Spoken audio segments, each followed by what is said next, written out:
The Novablast 3, a potential shoe of the year for so many of us, including myself. A shoe that has been a massive upgrade from previous versions, but after 200 miles, how is this shoe holding up? And also, is it a shoe that I'm gravitating for on every single run, or is it slipping to the bottom of the pile? Today, we're going to be diving in and discussing all about how it's holding up. What is up guys, Andy Forrest Team Runner here. Welcome back to another video, and today we're talking all about the Novablast 3 after 200 miles.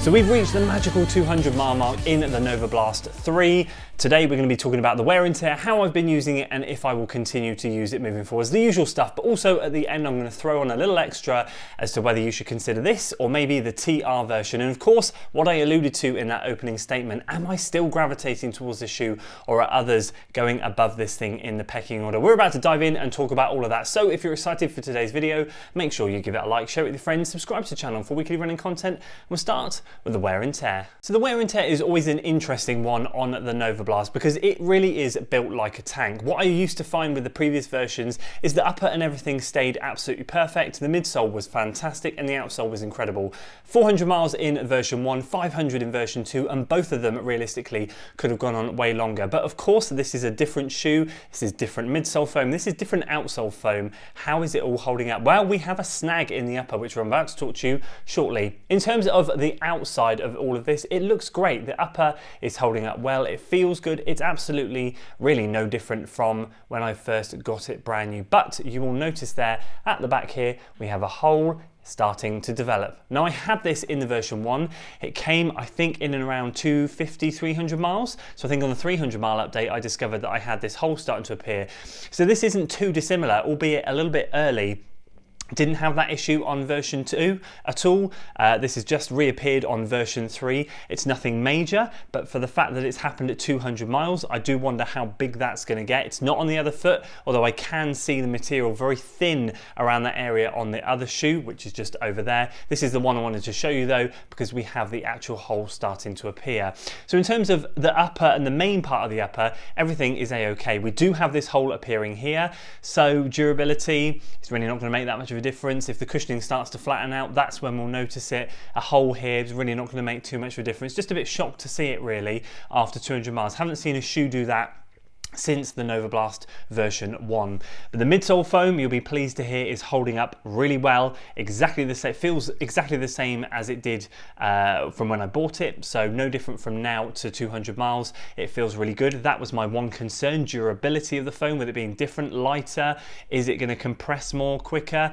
So far so good, 200 miles in and it's going strong. You can see there, still looking really, really solid. I mean, visually it's not going to change that much, just a few crinkles, but in terms of feel, it feels really good. The grip is what I highlighted in the 100 mile review. I was then highlighted to the fact, and I didn't actually realize this, that it's not AHA Plus or whatever their premium grip is. This is more of their standard grip, which is why we're seeing a little bit more wear and tear in this area up around the toe off. And that's why we're going to be talking about the TR version at the end. Got a little hitchhiker here in the back, which I haven't been able to get out for about 50 miles. He's been stuck in there. I haven't been bothered to remove him. But overall, in terms of an update on the outsole from 100 to 200 miles, nothing much has changed. Just this midfoot area, again, just wearing down a little bit more each time. So how have I been using this shoe since the 100 mile update, moving on to the 200? Well, I said in the 100 mile update that the versatility of this shoe has just gone through the roof in terms of the changes they've done to it. It's suddenly not just an easy, moderate plodding shoe or a long run easy shoe. It is now really in a category where you can take it on some faster runs, and that's exactly what I have been doing and have done in the past. And I haven't restricted this shoe to just easy running. In fact, I've more lended it to more moderate running,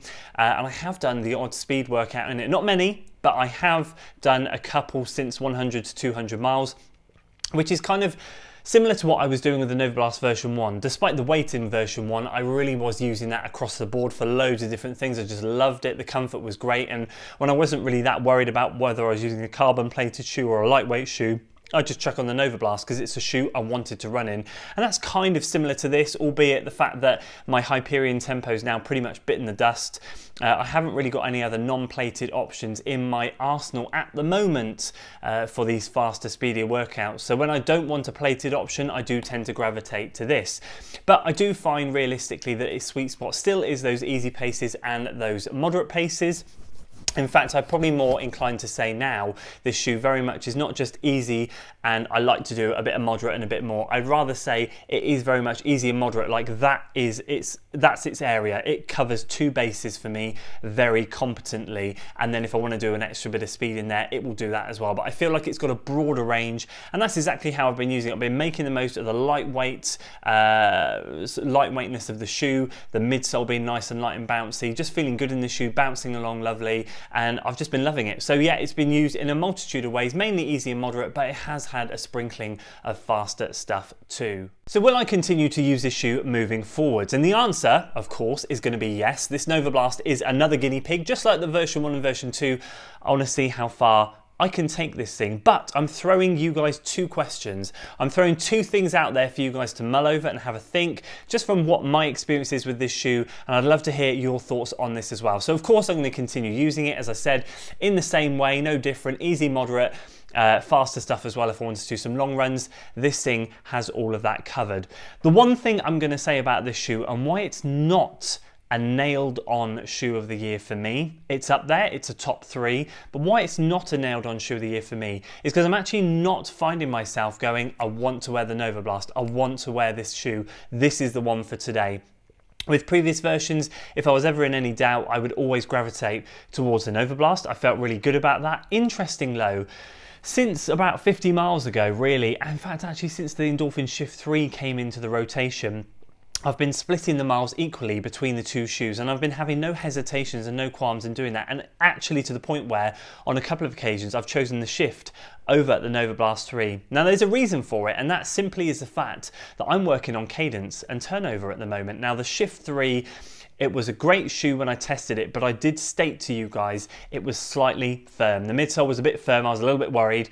As the runs have gone on, the midsole's broken in, it feels a bit softer, and actually from a turnover perspective and working on cadence, I find the Shift much more useful to wear than I do this thing. Why? Because I find myself bouncing in this shoe. I find my stride gets a bit longer and I find it harder to turn over quicker. Because of the nature of the shoe, it just feels like I'm bouncing down the road, whereas with the Shift I can keep my cadence a lot choppier, a lot shorter, and I'm finding some good benefits from doing that. So that's actually why I'm not going, yes, I want the Novablast today, because I'm actually trying to think about something with my running form, something I need to improve on, and actually does this shoe fit the bill for that purpose? And really I've got a better shoe that I'm using at the moment for it. So I've been putting a fair few miles in the Shift. I think I'm nearly at 50 miles now, so that one's rocketing up.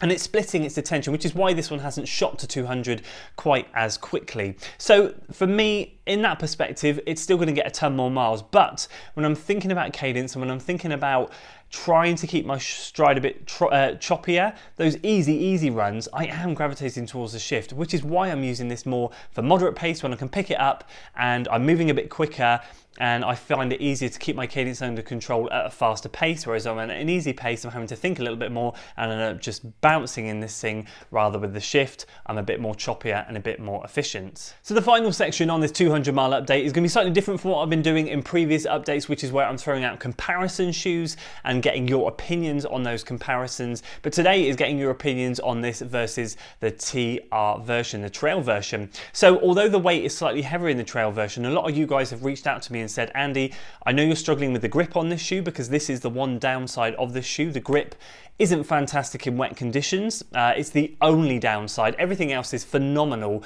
as always with the Novablast, but the grip is just slightly dicey when it gets a bit wet out there. A lot of you have said the TR version solves that issue. You're using the TR version out on the pavements, out on the concrete. What we're talking about here is a bit more traction on the bottom. I think it's got the AHA Plus outsole rubber, so their premium outsole grip. And that's solving any grip issues that you have. It's exactly the same shoe, exactly the same upper, exactly the same midsole. It's just effectively re-gripped on the outsole. different rubber, and that's solving the issue. So although it puts the weight up slightly, I feel, and I'm thinking to myself, with the weight that we've saved from version 1 all the way down to version 1 and 2 down to this one, which is a massive weight saving, to add a little bit more weight back on, it's still going to be lighter than version 1 and version 2, but suddenly you've got the benefit of massively better grip. And as we approach these winter months, which is when I'm recording this video, you guys might see this way into the future when we're talking in summer, in which case this will be absolutely fine. Or if you live in a drier climate, it's not an issue. If you're in a wetter climate like we are here in the UK and you know the winter's going to be quite wet, then the trail version might be something you want to consider checking out.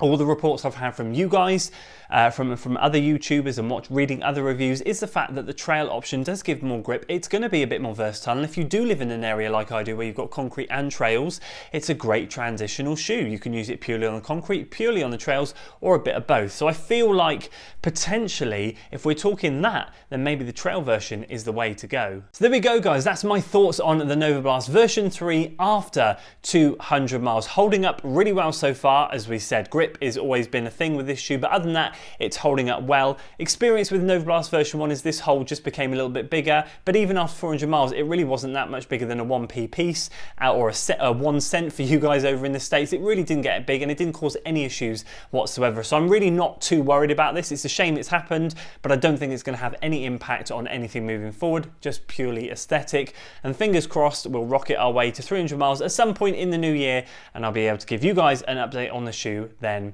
That's it for today though, guys. If you enjoyed the video, please do give it a like, share it with your friends, subscribe to the channel for weekly running content, and as always, I'll see you on the next one. Until then.